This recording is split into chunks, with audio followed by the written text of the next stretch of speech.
All right. Good morning, good afternoon, and good evening, no matter what time it is, wherever you are in the world, whenever this video has found you. Welcome and thanks for joining us. My name is Marissa Nystrom. I'm part of the community team here at Tongal. And joining me today is cinematographer Kit Pennebaker. How's it going, Kit? Great to be here. Yeah, how you doing? I hear there's we may have like a guest on the show today. There's a dog yapping next door. Yeah, my neighbor's dog is getting this morning. So yeah, don't be alarmed. It is not part of the show, but yeah. So thanks so much for joining us today and being here to share all your secrets to lighting videos.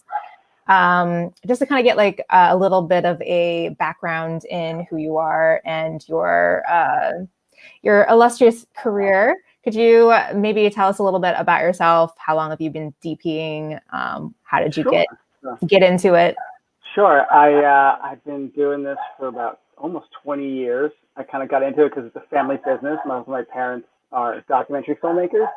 So I kind of grew up working for them and following in their footsteps. And then I went off on my own and went into narrative stuff and doing commercials and features for the last 5-10 years. Nice. Yeah, and you've even done some projects on Tongal. I have. I've done a couple projects on Tongal for Sci-Fi and Lego and Abbott. It's been really great fun. Yeah. Can you tell me why cinematographers are so obsessed with lighting? Because it's everything, lighting and framing. I mean, it's like what makes the image from a 2D plane to a 3D. It makes it pop out.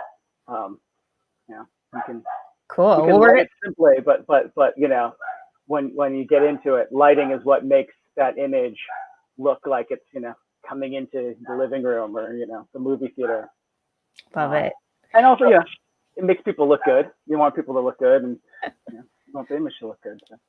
Absolutely. Well, I'm so happy to have you on today. With so many of us working from home and now producing videos at home, not to mention appearing in dozens of Google Hangouts and videos every week, I think now is a really good time for everyone to brush up on their lighting skills. And we all don't live with a cinematographer.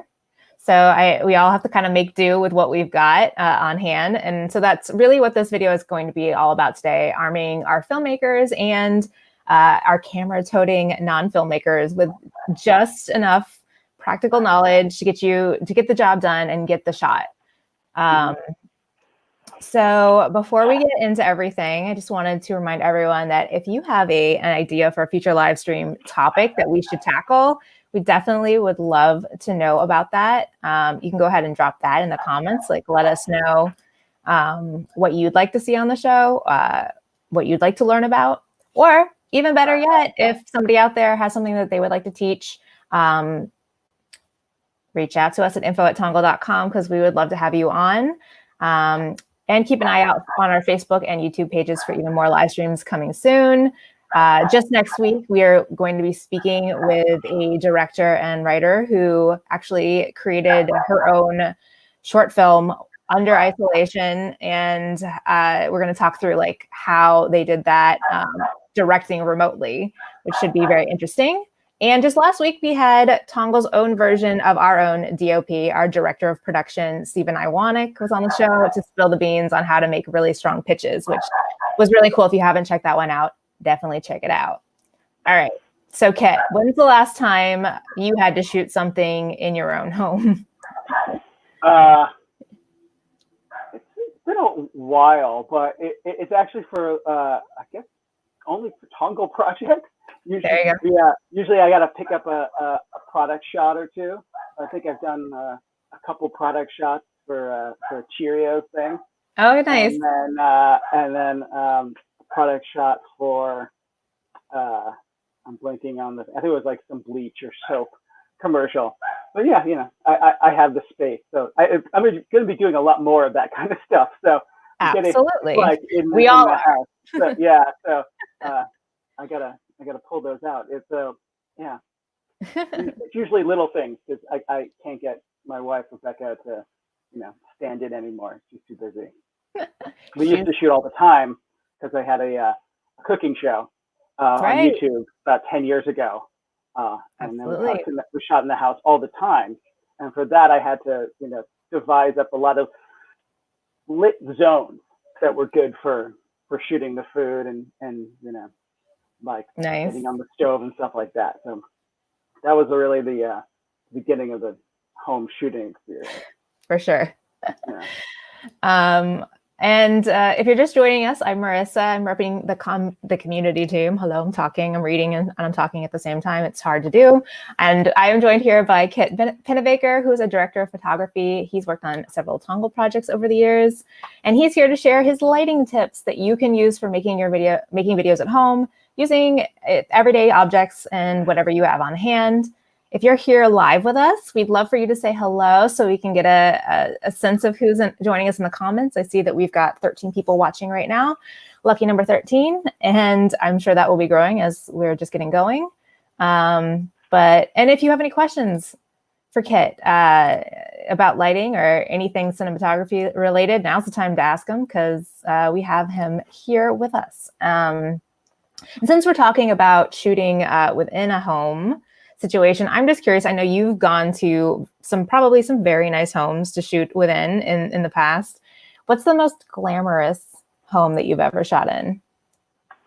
I think that at least the one I thought was the most glamorous, nicest was John Legend and Chrissy Teigen. They just had a really nice house. I mean, I think we've all seen it because they shoot there a lot. Everything there. Which they got into a fight. They're like, we're not going to shoot here anymore. But when you got that, it's hard to get in there. Yeah, I believe it. So you have to send a lot of paperwork. But yeah, it's just really nice. I mean, she just designed the crap out of it. Like, I bet it's amazing. Well, most of us aren't probably working with such a nice set, but all right. So I'm ready to get down to business. If you are you ready to tell me all your lighting secrets? Sure.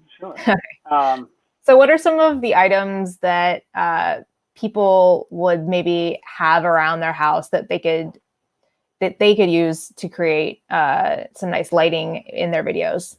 Sure. I mean, for me, and I bring this on even shoots when I have loads of crew, is just bed sheets, white bed sheets. They're like, you throw them everywhere and they'll bounce back, whatever. If you have a wall that's, I mean, my office is white, but if you had, a house that's dark painted walls or some weird color, you can put it on the wall, tape it to the wall behind the camera, and that will help reflect back clean white light rather than whatever tone, that's on there. So you can have people with, dark green faces or whatever.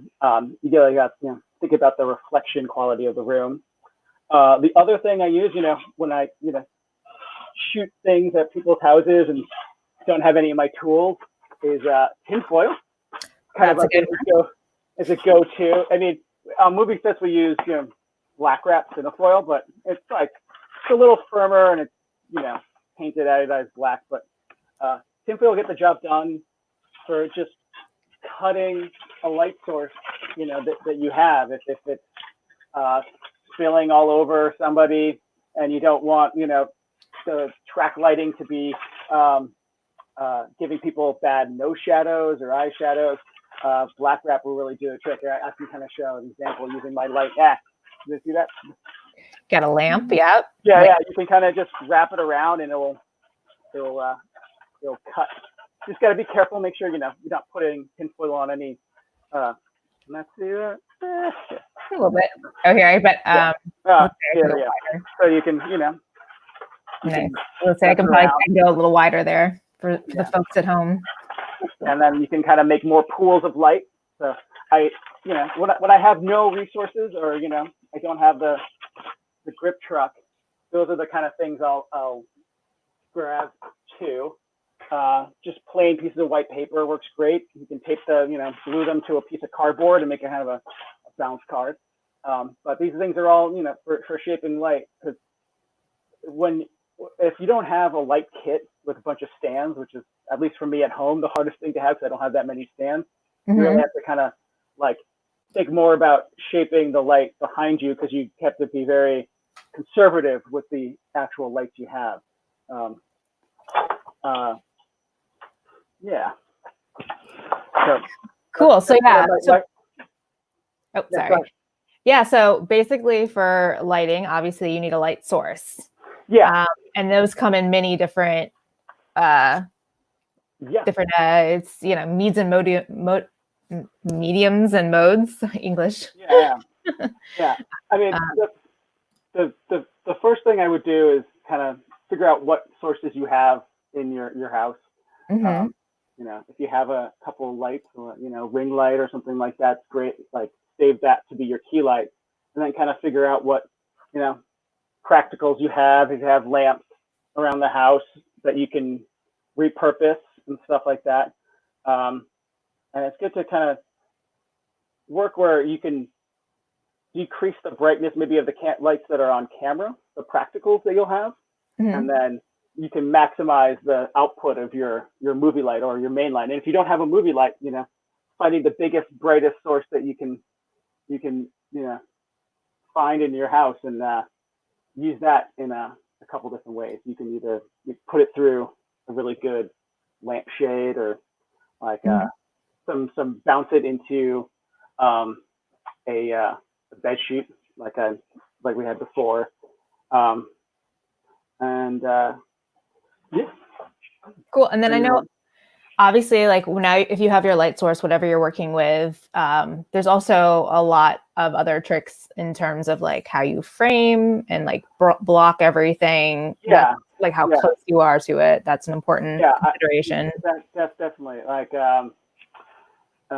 if you should really kind of think about blocking your scenes more towards the light that you have available, rather than trying to force a lighting setup into your house. It's kind of a reverse of what we probably do on set, but in limited means. And right, it's more like choreographing the scene versus. Yeah, and sometimes you're just going to have to get up really close to the light, and or to the window, or stuff like that. One trick that I found recently, just kind of thinking about this stuff, was if you have a really big TV screen, and you can AirPlay white to it, it can turn it into a big window, or basically a big soft light if it's not too low on the ground, and you can kind of use that as a big soft light window light source as well.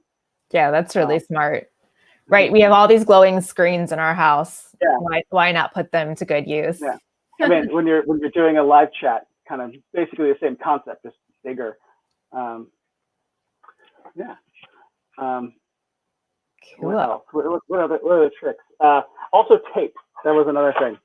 Tape is gotta have your tape. Yeah, the tinfoil, some white fabric, and tape. You can kind of turn any space into manipulate all the lights in your space to be on camera. The key is just finding a good key light to light your subject, and that's very dependent on what you have. Right, totally. And I think it's we're all kind of at different levels of like what we have available. I think there definitely are going to be people in our audience watching today who probably just have whatever they have laying around the house, like their lamps, the overhead light, the natural light, the windows, that sort of stuff coming in. So if you're working with that, that's one thing. I think some people probably are watching who have like a basic light kit at their house. They may not have as much as when they would have as if they're going to like the rental house and picking up a kit, but they have something, maybe like some small LEDs. That's actually what I'm using over here, like one of those little portable ones that are pretty good. Does enough. Do you think that people need, for most situations, do you need more than one light, or do you think you can get away with one light? You can do a lot with one bright light, one good bright light on a stand. The stand is very key. The stand is the hardest thing to kind of mimic at home. If you have a stand, you're already like one step above everybody else. True. You kind of have to position things where you can, put lights on tables and then, sit down low so they're at a good height. yeah, if you have one little light or little, LED, one of those little guys, or like a softbox or something, yeah, you can get a lot out of it. You just kind of have to, you, you have to not be too ambitious with how big of a space you're going to light, but just, be aware that you can. I've definitely lit scenes with one softbox source, and just knowing where and how you want it to, the direction and motivating the source. So if you have just that little light, right now we're just saying that it's coming from your the screen, so you kind of position it in a way where it lights you, and it mimics or it extends the source. We're always talking in cinematography about like extending sources, window sources, or lamp sources in rooms. So is that what you do with when you're bouncing the light? Is it extending it? Or? Yeah, bouncing or going through. You'll have your light source, which will be a window or a lamp, and then you're just augmenting, kind of pretending that it's extending further into the room, brighter than it really is, because a lamp will never reach in the center of the room necessarily and light people, right, nicely. It'll be very kind of muddy looking, but if we find our motivating source and put that in the frame, we can bring something else in very close, and that will give the impression that it's coming from that other source. So good things to think about, when you're doing that, is just, what is the direction on a person's face? And these are all kind of basic photography, portrait kind of concepts. Do you want to have like what's a very popular fashion thing, butterfly lighting, which is a light above your camera and then a fill light below your camera? And this is a great lighting setup if you're, doing all these Zoom chats and stuff, because you can put a light basically just above where your camera is, and then your screen will act as a fill. Is this kind of like what this? Exactly. This Like? And so just imagine where the sand is crossing, the person's face. That little knuckle is the is your camera, and that's a basic, very flat, even lighting setup. It's very flattering on people because there's zero shadows. And then what makes it the butterfly, because you think of wings as having the light on above and then the second light underneath, bouncing back that single light source underneath it. So you have a fill light underneath. So what you can do, to mimic that is, your screen can almost do it, but it's nice to have a little something. You can even just, put a desk lamp like this behind your screen, behind your monitor on a bunch of books. Hopefully you have a lampshade, because that would be very. Don't nice. Just have an exposed light bulb. Yeah. And then what am I fancy? Just stick a bed sheet, on your desk underneath, and that will, that will definitely give you a really nice, even lighting setup. The next is kind of just your classic Rembrandt or 3/4 lighting setup, which is just a little bit off from your camera, still above the lens, but just off, to one side. See, is it this one? I think we have a couple. Is it that one? Or the next one? Yeah, let's do this one. So this is what's called short sighting. It's probably like what you see in like probably the most popular lighting setup. And this puts the shadow towards the camera. So the person is looking, the eye line of the person is towards the light. So the shadow that the light creates falls towards where the camera is pointing.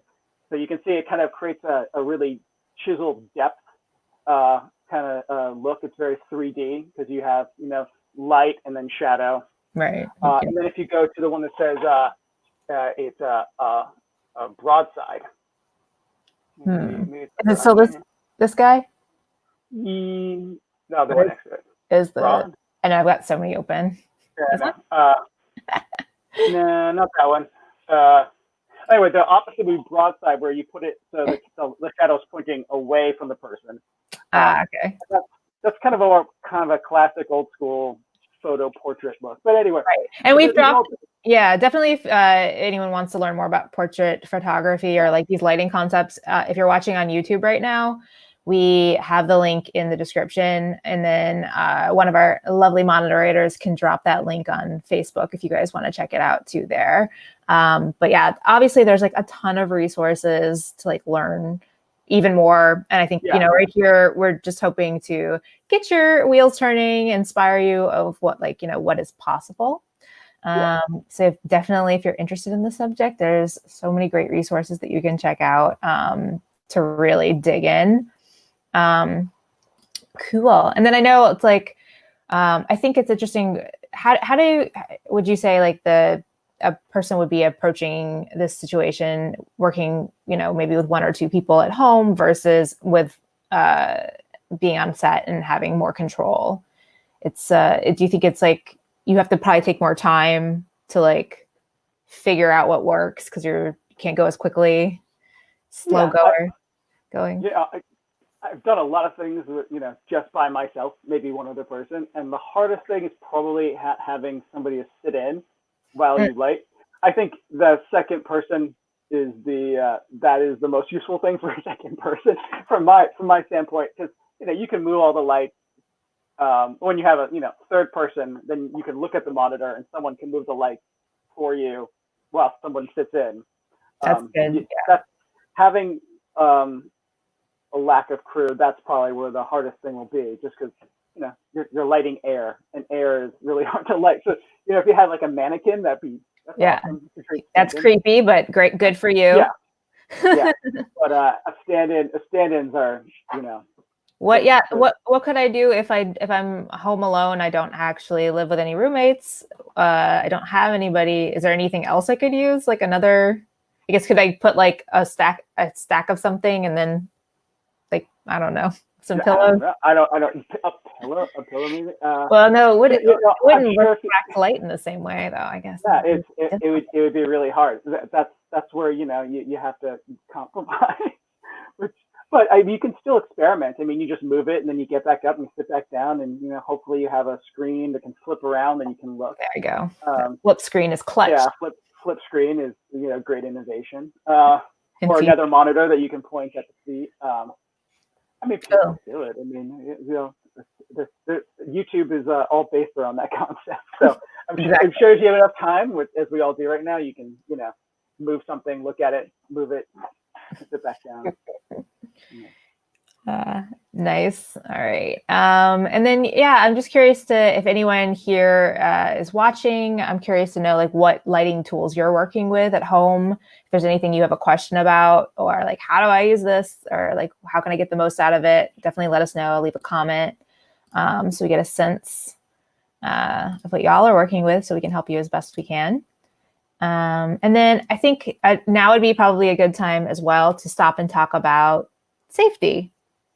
We are working with electricity. So what are some safety tips that we should be thinking about so that we don't seriously like electrocute ourselves? And well, make sure, you're not working with like frayed wires or anything like that. A little just common sense in that standpoint. So when you're plugging in a light, if it's a really big light, we like to plug in, if it's a light source that is going to take up the entire breaker, meaning anything that's like, above 12 amps, put it in the top plug. So that way, the bottom one is non-use, kind of a thing. There's a lot of little tricks that electricians do, but I if you're working with tin foil, just be careful around it. Don't put it on the wires and stuff like that, because it is right. That could be the most dangerous. Metal. Yeah. Don't when you're putting lights on places that might be a little precarious. I've been known to do that. Just don't be too ambitious. Right. If you're, I just don't tell me about it. Just be smart. And then everything else is pretty much just common house sense. dressing. Yeah. Just basic common sense. There's nothing too far away from you wouldn't stick your finger in a light socket that was bare, things like that. I wouldn't.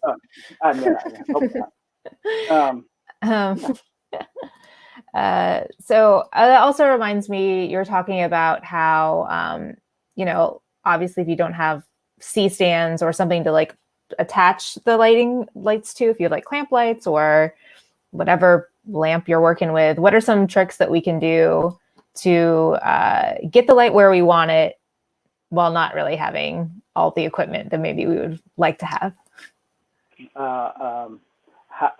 Do you rent your house and do you have screws? That is my daily question, because it's stuff. Spring clamps. You just kind of rope can be the stand for 2020 if you have ways to tie things up. Again, just get creative, really. Yeah, more safe. You know your knots. Learn. Go to a website and learn. Yeah, I mean, if anyone's ever seen the Instagram channel Shitty Rigs, I feel like you get a lot of inspiration there. Shout out to Mike Freena. Oh, do you know them? Yeah. Yeah. Nice. We're connected. I get a kick out of that channel. I really like it. Yeah, I mean, go to Shitty Rigs. Right now, Shitty Rigs is probably a really good source of inspiration. Totally. Yeah. And Shitty Rigs. That's a good advice. Sponsored by. Yeah. Yeah, but no, that's totally right. That's a great place for some DIY inspo, getting the job done.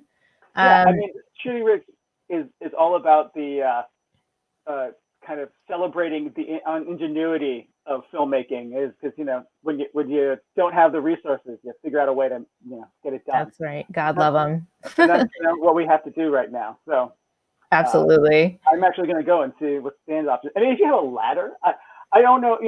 People are in an apartment by themselves. They might not have that many resources. I mean, maybe a broom and you can clamp it and tie it. I think I've seen that on Shitty Rigs. Ladders would be great. Ladders. I wish I had a ladder right now. But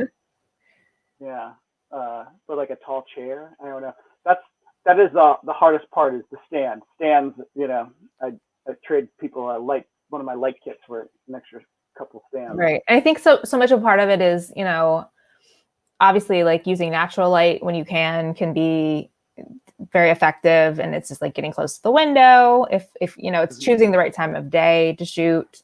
If you are using natural light and you want to get the most out of that, what time of day do you think is the best time, or what conditions? I know, like having maybe cloudy-ish outside. That's maybe the only way. Cloudy would be. It depends on if you're not. We're assuming that if you're using the daylight, you're not really caring about seeing outside. So if you have early morning or late, afternoon, where and I don't mean like sun, late afternoon when the sun is like orange. I mean like from some 3 p.m. on, where you can have a certain amount of sunlight coming in, and you can use sheets or something to put in front of the window to diffuse it, so you don't have the hard sunlight coming in. And you're not seeing outside the window. The ends of the day will be great because you'll have the most sunlight coming directly in. In the middle of the day, the sun's going to be the highest, and so you're not going to. It's going to be the shadow, and it's going to be probably the brightest outside. But unless you have like a bunch of mirrors, which are great, if you have like a bunch of those tall door mirrors, and you can get outside and you can reflect them into your house during the middle of the day, those are great. Again, probably have to stick them on a ladder with some rope. But if you got a crew, you got some people. Yeah, you can, or even just lean. I mean, if you can lean a mirror the middle of the day, you can kind of reflect that into your house. Again, if you have a house and you have on the ground floor, these are a lot of assumptions you're making of me right now, Kit. Yeah. Mirrors are a super great tool. We use those all the time, to do stuff on set, especially outside and stuff like that. That's interesting, because I would think if I was using a mirror, I would just like shoot that light and it would just be like a really strong beam. Is there a way to diffuse it, or? Yeah, so you'd probably stick it's like, assuming you're not looking at the window, either stick a diffusion, so a bed sheet, and just clamp it or tape it to the window, and so you reflect the sunlight into the bed sheet that's in front of the window, and that would give you a really nice, very, very bright diffused light. The bigger the mirror, the better it would be. We use a lot of 1x1 mirrors on set, and then as big as 4-foot mirrors to do stuff. And in New York, we used to use them all the time to reflect sunlight and stuff into, third floor buildings when you don't have. Oh, right. If you need to amplify that and get more of that light from outside in. Yeah. Even if it's not to show on camera, or if it's just to go low into the ceiling. So, for the sunlight is hitting the mirror, and the mirror is bouncing it up into the ceiling of the house, but it gives you a huge amount of light and it really brighten up. But it also feels like it's coming from the window source. You could even shoot towards the window in that situation. That sounds really smart. It seems like I need to know trigonometry to understand lighting well. It's so many angles. Yeah. There's a lot of theorems involved. That you've memorized all of them, I'm sure. Yeah. Let's see. And I know a big part of it is avoiding shadows when you're lighting. That's like the counter side of light is the shadow. How can we avoid shadows? Well, the first thing, I wouldn't avoid shadows. Shadows can be our friend. Right. But if you want to avoid shadows, the number one setup is that first butterfly setup. I mean, because the source of your light is pointing directly where the person is looking. And when you have that, there's never ever going to be any shadow. I pretty much always have a light either just over the camera or just off to one side, probably the side where the subject is looking. Yeah. And I have that on a dimmer, and I'm always just dimming that up and down. That's basically just giving you your fill. And it's kind of just, it's always there. I have it on, barely anything sometimes, but it's always there. And that's how you control your shadows. Right. You can put a light on the opposite side of where your key light is, but that's going to create, and I think there's another image. It's in that Bar Lenses website called split lighting. And that's when you have a light from one side that's half, and then another light from the opposite side at a different level, maybe half as bright.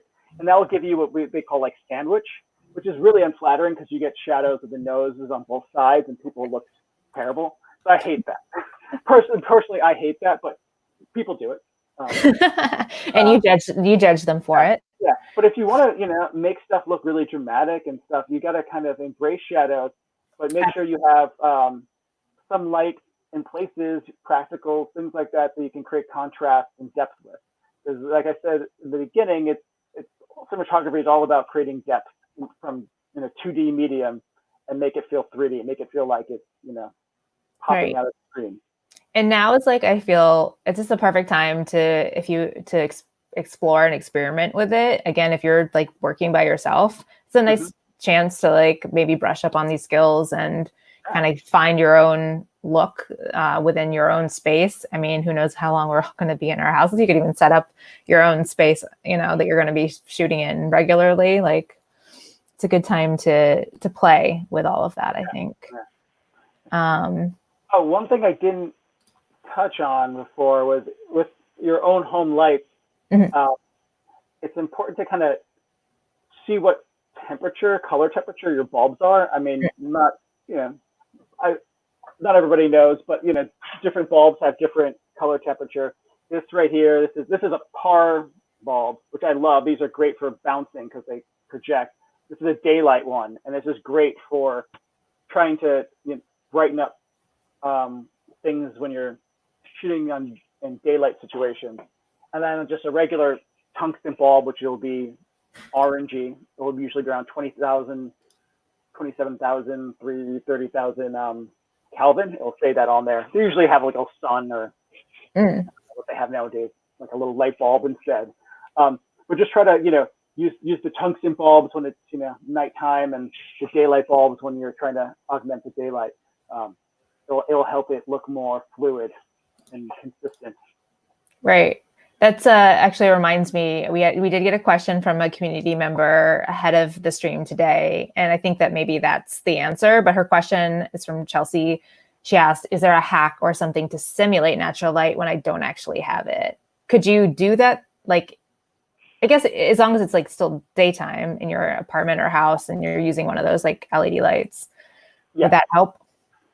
If it's daylight, again, so many things, but if you're trying to make it look like shoot day for night, which is like you put a light, and you can probably put a if you have let's assume she maybe has like a a couple of soft boxes that are just, have the screw-in fluorescent lights. You could probably put one of those out there with just a, bed sheet over the window, and that would just let it blow out, be super bright. And then you can do whatever you need to do inside the room to make it look, bright and augment the light so it wraps around and extends to people's faces and the environment, stuff like that. That would be for if you're trying to do a day for night dinner. Is that what? I'm not sure. I think it's just somebody was saying like maybe like if you're at your house and you have like a bunch of different random like light lamps and stuff, like how do you try to make it look more like you're getting natural light in from wherever? I think that maybe that's like a question. But, I would say, keep it light open. Daylight's always going to be, it's a colder source, meaning it's more on the blue spectrum. But when you have the correct white balance on your camera, it'll look just white. And then other sources will look orange that are not daylight balanced. So I would try to find in your house any lights that look really blue and kind of industrial looking, because those are probably the daylight balance. They'll say it on the bulb, and collect those and kind of put those bulbs into places where you want to have light that feels like it's daylight, and then put the tungsten ones in places where you want to have not daylight. And one thing that really helps to make things feel like daylight is to have the contrast, is to have something that's tungsten, so really orange and not too bright, somewhere in the background, because that will give the impression that even if it's not even that bright, as long as it's the correct color, that daylight will feel like it's a daytime. It'll trick people. Yeah. And like I said before, the TV screens, those are daylight balanced in general. You can kind of go into the settings and you can change it. They have like the cool and white. Right. And you can change those and change them to be the closest to match, I guess. Usually native or cool looks right. And just check out the backlight. And that TV screen will work pretty well. It's as big as, a light mat that we use all the time. So. No, when you told me about that trick, I was just like, oh my gosh, duh. But like, it's such a good, we have like such a stupid big TV. Like it'd be and a lot of people do now. So it's just like, especially if you're a filmmaker, I feel like every filmmaker has to have like the big, like because you want to see every film like in its most glorious picture. And you just have to position yourself or the scene to be, where the screen is, and you don't see the screen, but we can use it as an off-camera source. Mm-hmm. Are there any other props that you have available that you wanted to show off? Well, I was trying to think of ways to dim a light if it's not on a dimmer. On set, sometimes we use pantyhose, like for neon lights, or it's called bobby net usually, and that helps bring it down if you don't have a dimmer for neon light. Okay. But how do you set that up? Well, you just stretch it over it, okay. And because it's still bright enough that it goes through, but it brings down the light. It basically works like a net.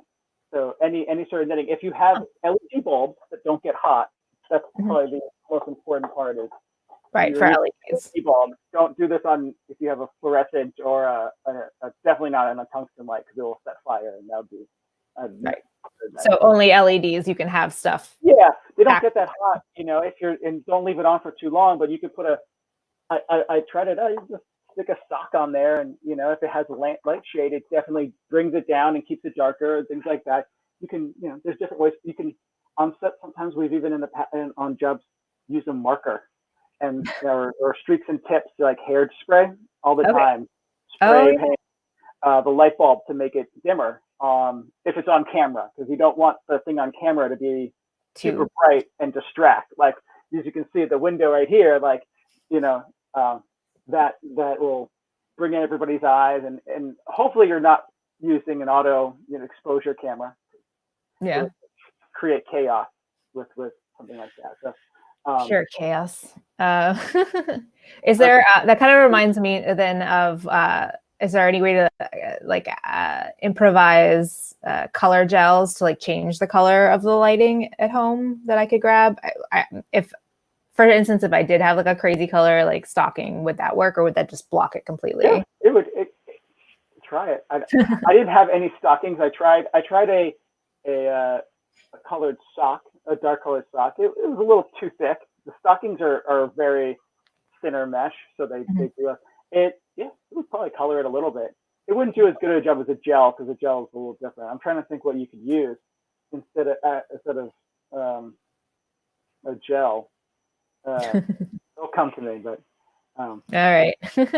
hopefully everybody has Q bulbs and stuff. So. Hopefully. Well, the computer screen, you can change colors. It won't be on camera, obviously. Yeah. Right. Yeah. Maybe give you a little bit of something bouncing to add some intrigue to the image. Cool. And so let me see what else we got here. I also wanted to talk about, obviously we're shooting videos at home, but a lot of us now are doing this. We're talking on video chats, and maybe you want to look our best. What are just some simple tricks we can do to just be our own at-home cinematographer and light our Google Hangouts, our live streams? Just simple. So I would say go back to that butterfly lighting setup in the dock. That's always the answer. It's always the answer. I think in the New York Times, Tom Ford gave a whole like instructional guide of how he does his, which was take 2 lamps. I missed this. This is an old lamp, so it's broken. And with the shade, and put those on either side of your screen, up high on books, and then a couple pieces of paper or a bedspread underneath, and then you got the butterfly lighting there. You probably want to go with the butterfly lighting because you're looking into the lens, and if you're trying to do anything offset, if you look off, you're going to have a shadow on your face, and it's going to be bad. Right. The other thing that I would do is I would look around your room and see what sources you have that might be putting like shiny spots on you. So if you have like track lighting and you're sitting underneath like a track lighting that's lighting something else, it might be putting light onto you, but it's coming from above, and top lighting is not flattering for anybody. So I might use some tin foil or just unscrew the bulb and turn off that light, and then bring my own lighting that was more eye level. Right. And more pleasant. Right. So yeah, that's actually a really good point. In general, it seems like if you have like that light on your ceiling, you probably want to kill that and not use it. Yeah. I would anything that's going to be around somebody's face. I look around and see, what's falling on that area, and I just turn it off, and then I bring in my own.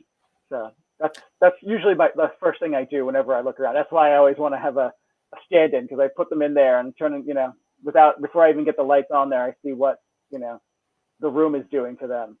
And you kind of get rid of what, is not good from the room, and you tweak what is good. Mm-hmm. And you can also stick, again, if it's an LED light, if it's not an LED light, you might want to have like a real diffusion paper if you have real diffusion, but taping some diffusion over track lighting that's overhead can really help as well. Keep the area bright without putting really harsh shadows on people's noses and things like that. And you could probably use like wax paper, like from wax your paper would melt if it's a track lighting that's not LED. The great thing about LED is it doesn't let out as even a fraction of the amount of heat that an old classic light. Yeah, maybe do. Parchment paper then. I don't know. That goes in an oven, doesn't it? Parchment paper can take heat, but it would be brown. Okay. Back in the film school days, I once used a dryer sheet on an actual light, and it smelled fantastic until it started smelling really bad. Until it burnt the house down. Yeah. I mean, it was for one shot. It was for like 2 minutes, and it looked great, but it was worth it. You got to do it for the shot sometimes. Yeah. Cool. I think we're just about wrapping up here. If there's any other questions from those of you watching, now's the time to get to them while we still have Kit on the line. But I think that's kind of all the stuff I wanted to cover. Is there anything else that you wanted to regale the folks with? I think that's it. I think we're all just having fun, with this right now, trying to figure this out. Yeah, exactly. I think that's exactly it. Like right now, we're all kind of in this new territory. We're all just kind of doing the best with what we got. And I think that's why having you on today is such a great way to give people ideas and inspiration for how they can be creating within the limitations of confinement and self-isolation. And the resources about following just classic portrait lighting, it basically everything comes down to that in the end. And then, after that, you're just, it's a matter of taste and aesthetic of the space. But once you learn like the classic portrait lighting setup, you can kind of then apply those to everything else. Yeah, that reminds me, before we go, what are some of your favorite resources for staying up to date on? Like, I love my old buddies at Indie Mogul. Yeah. They have a great deep catalog. And then the American Cinematographer Instagram is really good. That's a good one. Stuff Jay Holden does is really great educational stuff. And their website has a great resource. I'm blanking on the name, and I'm just going to pull it up. But the articles are called the Shotcraft articles. I learn new stuff from them all the time. And then if you're just looking to figure out how to make more DIY lights, the Hobart Academy, he's got great info there. That's been around for a long time, so I'm sure a lot of people know. Nice. Yeah. And then, so again, if any of you are watching this on YouTube, all those links, I believe, are in the description. Otherwise, you can Google it. I know you know how to Google. Alrighty. Well, thanks for everyone who tuned in right now and asked questions. I guess no one really did, but that's fine. And for all of you who are going to find this video later, thanks for watching. If you learned something new today, go ahead and give this video a like. And of course, I can't thank you enough, Kit, for spending this time with all of us and sharing your valuable and hard-won insights with everyone in our community. And remember to keep an eye out for more live streams coming your way soon from Tongal. And leave us a comment if you want to tell us what we should do next. Well, thank you so much. Anything else you want to say? Bye. Bye. Good seeing you. Bye.